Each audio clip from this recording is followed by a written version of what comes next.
สวัสดีเนาะในคลิปนี้ปอยก็จะมาแนะนำวิธีการแลกเปลี่ยนสกุลเงินเนาะในตลาด LFX ผ่านแอป JDB Yes เนาะก่อนอื่นหมดหลังจากเราเข้ามาหน้านี้แล้วเนาะให้เรากดเลือกฟังก์ชัน LFX แล้วหลังจากนั้นกดเลือกสกุลเงินเนาะอย่าลืมว่าเราต้องมีสกุลเงินที่เราต้องการแลกเปลี่ยนเนาะในหน้านี้ค่อยจะแลกเปลี่ยนเป็นสกุลเงินบาทเนาะ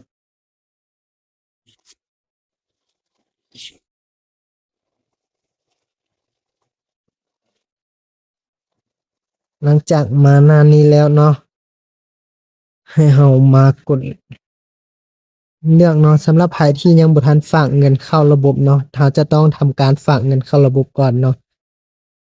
คือในหน้านี้ค่อยฝากเข้ามาแล้วเนาะเป็นสกุลเงินกีบเนาะ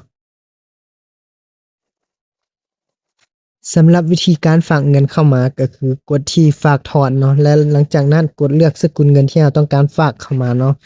แล้วกดใส่เนาะเราต้องการฝากเท่าใดเราก็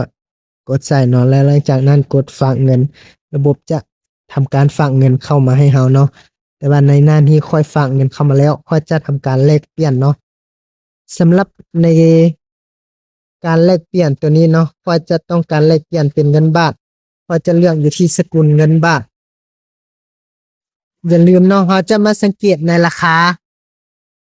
เนาะก็จะเป็นราคาขายเนาะถ้าเราต้องการซื้อให้เรามาเบิ่งในตารางหรือว่ากระดานของขายเนาะแต่ถ้าเราจะต้องการขายเนาะเราจะมาเบิ่งในอืมเป็นตัวนี้เนาะจะเป็นราคาซื้อเนาะเราขายของเราจะเป็นซื้อเข้าในระบบเวลาเราต้องการซื้อของเราจะเป็นขายของระบบเนาะถ้าเราต้องการซื้อเนาะเราจะมาเลือกที่ราคาเนาะราคามันจะขึ้นมาหน้านี้เนาะ675เนาะแล้วจากนั้นเราป้อนจำนวนเงินแล้วเรากดใส่เลือกจุดประสงค์เนาะและยืนยันการสั่งซื้อ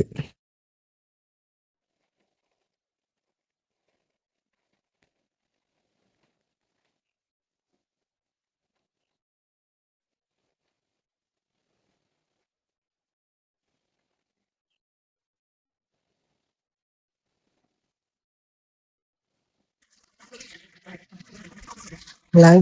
จากนั้นเนาะถ้าเราก็ถือว่าในการสั่งซื้อของข้อยสำเร็จเนาะเราจะมาเบิ่งในหน้านี้ถือว่าเราซื้อสำเร็จแล้วเนาะหลังจากนั้นเราจะมาเบิ่งประวัติเนาะถือว่าเราได้ซื้อไปแล้วเนาะแล้วถ้าเราต้องการถอนเนาะเราจะมาถอนเข้าในบัญชีของเราเนาะ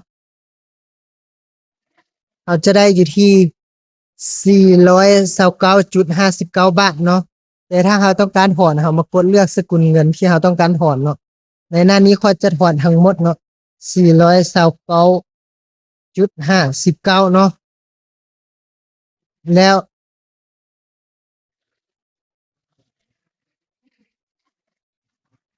หลังจากนั้นเนาะเอามาป้อนในหน้านี้แล้วเนาะให้เรากดยืนยันการถอนเงินเนาะ